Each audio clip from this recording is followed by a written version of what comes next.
My name is, they call me Wolf, and this is my dog, Casey Jones. Awesome. How do you feel, with life? Like, how do you feel where you are in life? What do you kind of want out of this life that we're all living? Mainly what I want out of this life is peace. Yeah. Just peace. How do I feel about life? Since I started traveling, life is beautiful. Yeah. It's absolutely amazing. Every day it's an absolute gift. Before I started doing this in 2008, I've had the house. I've had, making good money and stuff. Had my own little business. Been married. Done all that just to keep, just to lose every bit of that pretty much overnight. And try to rebuild. It's still it just seems like, it can be just taken away, takes no time for it, to go away. So always doing the rat race. And now, honestly, the only thing I have to worry about is some basic gear and food. Yeah. I don't worry about bills anymore. No, that makes you go old earlier. Yeah, it stresses you out. I get that. Way too much, Once I started doing this, oh man, the places I've been, I've been up into California, up in Humboldt County, the Emerald Triangle and stuff. I've been all around Oregon. Been on the Hopi and Navajo reservations. Actually lived out there for like 2 months. That's awesome. When she was just a baby. Up in Arizona, just the places that that I go and people that I meet, and what made you want to start that? I've always, I don't know, ever since I was a little child, there was a movie that I saw, and this dude, this dude and chick dies, goes to heaven. Well, time he gets to makes to heaven, she's already coming down. They already sent her down to a new body, and so she's reborn.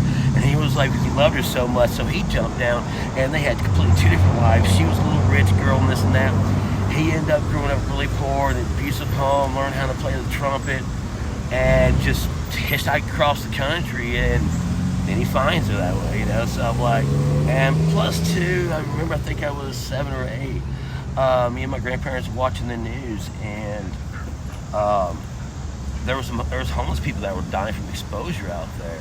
And it just didn't make any sense, If I'm gonna be out here, I'm flying south for the winter. I don't care how I'm gonna get there.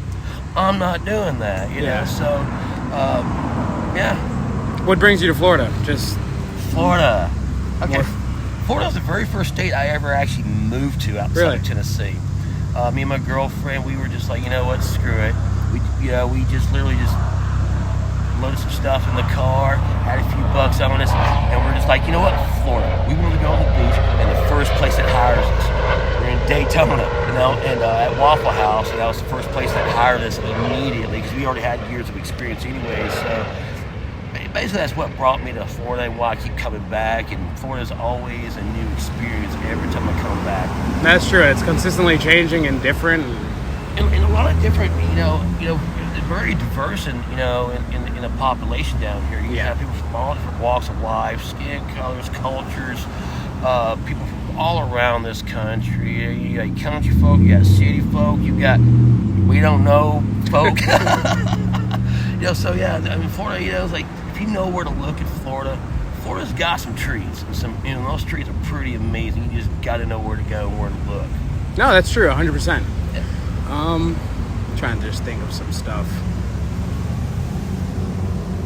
What difference do you think having your dog with you makes? Oh man, complete world of difference. Yeah.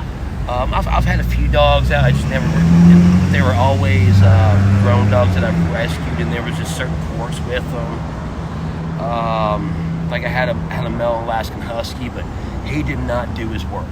He said, when we're in the woods, our deal is, you protect me from the critters, I protect you from the critter people, and you get fed.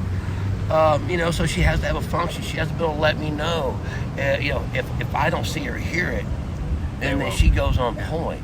And I always know the difference if it's a critter or a person.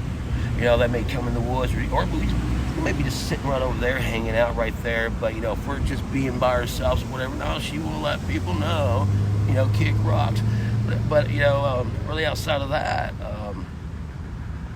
it's the companionship, having my friend right there. Yeah. You know, it doesn't really matter if you believe in the Bible or not or anything like that, but there are some things in it that are very true. You know, the thing that it always says, always walk by twos. When Jesus was talking about, you know, when he was send the disciples off, and the point of that, you know, is to be able to keep each other strong, to be able to keep each other company, hold each other accountable. You know, they may, you know, I may get in a situation, and somebody may want to stab me. Well, I got my buddy or whoever right here, you know, he can have my back, you know, call 911 or something, you know. So, yeah, that's what my dog does for me. Cute kid. What do you think is the best and worst places that you've traveled to so far? Best. The best is kind of a hard one, you know. I've been to so many places. Now, if we're talking about cities, one of the best cities that I like is El Paso. You know, I've found a lot of people are just absolutely amazing out there. Very giving. For the most part, leave you alone, whatnot. So, you know, El Paso, yeah, you know, plus I can see the mountains every day over there. So not bad. The worst. Oh, man. Most of California. Yeah. Most of California, okay? Now, if you go to the extreme south, or the extreme north, you get more out in the country, you know, out in the wilderness and just itty-bitty small cities where they're not so stuck on the freeways. And it's because it's just littered with just city after city. And mostly cities connected some way or another. But yeah, most of California, I'm going to have to say, it's like you can't walk around anywhere without finding rigs or somebody shooting up, smoking bubbles, you know, and just or just twacked out of their mind. It's so hard to find a place just even flat camp out there because there's so many people out there. And it's like, and when you do find a good spot, it's either got a bunch of trash in there or it's got poop. And the poop thing is a legit thing from there. It's legit. I'm finding poop out in the woods out there. No, it's and the politics are so backwards. You know, it's like they tax everybody to death so they can do this and that, and they don't do none of that. You know, they can actually have affordable housing instead of where you have to spend all that, you know, all that stuff up there. Their inflations are out. You know, it's through the roof. You know, cost of living is just killer out there. Yeah. Just for the fact that, you know, it's the politics they're doing. And I'm not talking about any, you know, left or right, red, blue, or whatever. It's just the politics out there are just wretched, and they want us to follow the same thing. So, California. But now, if we're talking about overall state, Oklahoma, just because the people are absolutely amazing out there. I always have work. There's always a ride. I get fed going through Oklahoma. But Michigan is my favorite state. Is it? Oh, it's absolutely beautiful. Yeah, stay away from the smiley state of the oven mitten state, though. But yeah, once you get upstate, it's just absolutely gorgeous. Trails everywhere. Really good people out there. And lots of good hunting and fishing. And the water's clean. Would you say that the country treats you better than the cities for the most part? Yeah. Yeah, for the most part. I mean, well, most of the time, you know, like if I'm going through small towns, I'm usually not staying for the most part. You know, I'm just kind of bebopping it through. But it's usually not hard for me to get work. Somebody will, you know, it's never felt out. Somebody will either pick me up, give me a ride, you know, and see if I, you know, do a little bit of work for some room and board and a few bucks, or I could be just sitting at a gas station out in the middle of nowhere. You know, somebody they look like you hungry, man. You know, I mean, you know, here's a fried gizzard, you know, or you want to do some work. Cities, yeah, I mean, unless you're really on the outskirts of it, yeah. And even then, it's just because it's so littered with just all the so much bad stuff that people are just tired of seeing it all. And so, you think the stereotypes carry over with a lot of things? Oh, they do. Regardless of who you are as a person, you know, people look at you and immediately kind of judge by the cover. Oh yeah, you know, people just assume that the reason I'm out here is because I'm on drugs and alcohol. Man, I'm a pothead, bro. I may have a few beers or whatever, but you're not gonna see me drinking a beer right here. Yeah, it's just not gonna happen. Drugs, not my thing. Maybe some acid if it comes my way or whatever. You know, I mean, I am a little bit of a driven hippie, it does, but outside of that, no, it has nothing to do.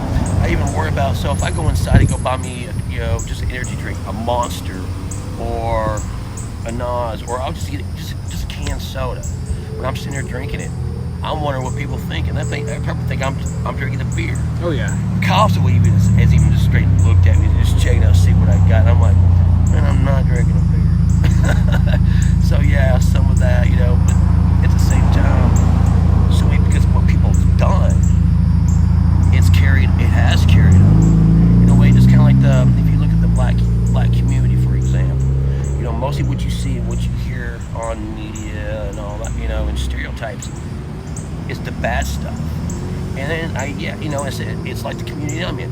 We've caused a lot of our own problems, by doing stupid stuff. Mm-hmm. But yeah, it's not like that for everybody. And actually, majority of the travelers that I know are actually really good people that don't do drugs, that don't do alcohol, very giving, and I've had those same people who end up, they live here in Ocala, or live around. Sometimes they'll see me and everything, and they'll either hook me a few bucks, maybe some food or whatever, maybe some nug or whatever. Loving you, family. So yeah. That's good. So for the most part, though, you've found love everywhere you've gone. Almost everywhere you've gone. Yeah, in some way or another. At least hospitality and kind of warm. I do. A lot of it's. I just have to ignore it. No, I get a lot of looks. Kind of like that old granny looking at somebody. I bet you they sniff that marijuana. That kind of look, and I'm like, because if I pay attention to it, I've had road dogs that are pretty new traveling and just being out here in general. It just gets to them, because you get so many. So that's one of the reasons I read books. Just for the fact that I don't have to pay attention to you. I'm not sitting here bored. I'm still I'm doing something at least positive, somewhat productive, I guess. Yeah, no, when we saw you, we drove by. I was like, he's reading. I was like, let's go get him some food real quick. And then I was like, damn, I hope he's still there when we get back. Yeah, no, books is a great thing.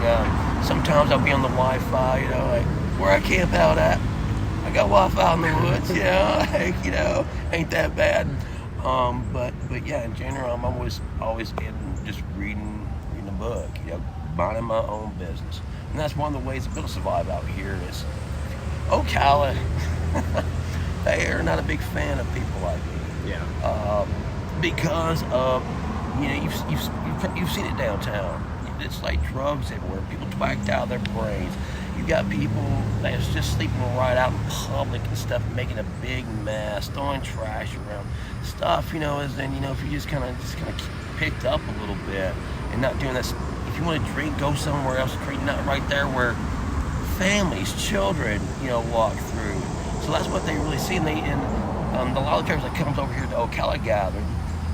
They call it a road dog gathering for a reason. It's like Mad Max kind of deal, and there's a lot of meth there. And they'll come like over to Silver Springs, and some of these other stores, they're going in and lifting booze and stuff like that. And so it's like here, you're like, no. But fortunately for me and her, we've been out here for a few months. Right now, it's so hard to travel. That people's like, exactly what you said, man, like just solid dude reading. That's what we do, and we keep our head down. So a lot of people out here in the community, they're not letting us go hungry. And if things work out right, sometime this fall, I want to have some actually legit work, doing some security work, working for a couple that I know. Nice. Maybe working with his wife and catering as well. So, going to be able to have a few things, and kind of do some stuff. Awesome, that's awesome. And they love my dog. How would you say the pandemic has affected you, I guess, in your travels? Oh man, stop scratching. Stop. I love you. Stop. No, it has affected quite a bit. Whatever, dog. As far as like getting rides, oh dude, it's a pain in the butt. I'm talking to other travelers who are like, yeah, man, they're feeding us. Man, rides are hard unless it's a rubber tramper or you're hopping trains or something other. It's pretty hard, and plus too, you don't know. Some states they want to go immediate lockdown, and or when I cross over, they want me to quarantine myself for 2 weeks before I can even travel through the state. I'm like, so Florida, being in Florida, politically and everything, is done pretty good. It's been the place really to be, and we're not burning down yet. So but me going into stores, if I don't go in like Walmart first thing in the morning, for me getting in and out, I can't leave my dog outside all day. I don't like carrying my backpack inside. And if I do take my dog in, I got to find a place to actually stash my pack where hopefully nobody takes it or anything like that. And I take her in with me. So it has made stuff like that just a little bit harder. And honestly, there's been a lot of shortages. I'll be going in there for something specific, and I can't get that or the brand that I'm looking for. Or I'm going to pay more money for it. $20, man. I can make that last me at least 2 days. No, $20. I'm like, where'd that go? It's like it's already gone. And like for example, here in Ocala, I can't just walk into McDonald's. Their lobbies are shut down. Burger King, I know, down on 200 finally opened their lobby up. So at least I can kind of go in there and get cheap food. But now I've been a slave to actually having to actually go and pay more for food. Unfortunately, I have I bought me one of those propane cookers, little when I burn one, so I can so I can go in. I can go at least buy some ramen noodles or some mac and cheese and stuff like that. So I've literally had to make adjustments about the way I do stuff that I made. Normally I wouldn't even worry about doing, but I have to worry about doing it now. All right, and I guess maybe just to wrap some stuff up, what advice do you have for the world or maybe anybody in general? Man, learn some manners. Be respectful. Way too many people do not have manners. They are not respectful to each other. Please, thank you, sir and ma'am goes a long ways. That's pretty much my advice. Just keep your head down.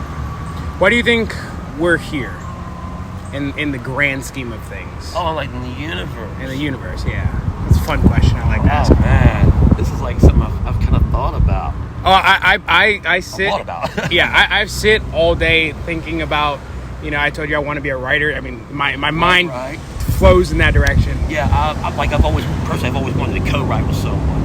Who can articulate words a lot better than I can, but like my imagination is just continuously always going. I think I'm gonna have to just go ahead and stop and just try my best at some point or another. Have somebody good that actually does good, who proofread stuff. No, mine actually kind of goes down to like more of like the Gnostic Christians, where they believe that God didn't actually physically create us, but He used alien beings. God uses people in mysterious ways, and he didn't say earthlings. He just, that's just what it says. So basically, I believe that aliens created us, but what they did, they take from like different humanoid species that are very similar, like blacks, whites, Asians, and so basically they just different languages. Social experiment. They put us all down. It's kind of like basically that's what America is. It's a social experiment. Mm-hmm. So I believe that's kind of like what it is, and see if we actually blow this planet up or not. Which we look like we're inching there. Somewhere in there, So yeah, I believe it's something to that effect. And then I can't believe that's what we're here for. Is to continuously grow and move forward. Not that I necessarily believe in per se eugenics. But when you strengthen the DNA, when you're having high IQ people mating with high IQ people who are physically fit and strong, you literally will get the best. That's kind of like what the Noah's Ark thing was about. It's just kind of like, hey, we're not the only ones left. But that majority of people, it's like, okay, we're gonna do a reset. But we were able to, actually move forward from basically apes in a way. Mm-hmm. But yeah, that's kind of like my theory and take on it. Where do you think you'll head to next after Florida? I've been thinking about going back up to Michigan. Yeah. Yeah, I got some pretty good friends out there where I don't do this. Kind of just wherever the wind takes you, though. You think? Kind of, but I got to be really careful. Do you move with a purpose? I usually do. You know, like I'll make a destination, and I do make a purpose out of it. Like, this is where I'm headed to. This is what I got going. And so with everything going on, Michigan is a good viable place because I actually have a place to live there. You know, I actually got a few places to live out there. And to be able to be self-sustainable is a lot easier there, as well. But as far as really going much anywhere, I got to be careful. You know, with all the fires going on. I was in California a few years ago when the fires first started. So this is what, like 3 years now, almost 4 years that the fires have been steadily getting worse. Yeah. There's a big one out there right now. Yeah, you can't breathe in that. I mean, like, I have to wear a rag over my face, and even then, I'm coughing. I'm having to go buy some Mucinex and some Dayquil, or anything that's like inhaler. You know, it feels like I've got like COPD out there. It's what it really feels like. No, I'm good. I'm not. I don't feel like being a crispy critter. Yeah, no, I get that, absolutely. And I like breathing. Yeah. That's a good thing. Oh, absolutely. So, I had a question I had in my head, and now I can't think of it. I don't know. I guess ones that I've been asking people is, if you could say anybody in this lifetime is your hero, is there anybody you could... in this lifetime. Or, I guess, any lifetime. Oh, man. Well, that's the thing. I got many heroes, you know. They don't have to be alive today. I'm just saying your lifetime. My lifetime. You know, when you look at people like Martin Luther King Jr., that's my dude. JFK. Whether it's a made-up story or not, you know, David from David and Goliath, you know, the leader that he was. That's really my dude of all dudes, really. He was that dude, he was a leader that if he saw that you were hungry, he fed you. If he saw that you were getting beat up by 5 different dudes, he's going to be another dog in that fight, even if he gets beat himself, you know. He always, for the most part, led by an example. Gosh. Lots of great heroes. You know, I love Bill Burr, Ralphie May, George Carlin. Really pinpoint like one person, man. That's like nah, man. Basically, I would have to do a big smoke circle. You know, with all my heroes. I mean, they, you know, and as well as like the group of people, like Attila the Hun. You know, and Genghis Khan was great, but Attila Hun though, he didn't have many people. He went against the Roman Empire, you know. And the thing is, though, he was they almost stop. I don't know what that is over there, but stop. But they gave the Roman Empire a heck. I mean, there was that pinprick. And it was like, you know, a little bit before the empire finally fell, you know. So it's like, man, you know, it's like. And I mean, I kind of like the movie version more of William Wallace Braveheart, but you know, like, yeah, you know, I said there's a lot of people that I look up to, and they're all such different people. Mm-hmm. If you put them all, it's like that. Yeah, there's no one person that can beat all of that. You know? Awesome. So, and if there's anybody maybe in this lifetime, or that you'd want to say something to, or in this lifetime. The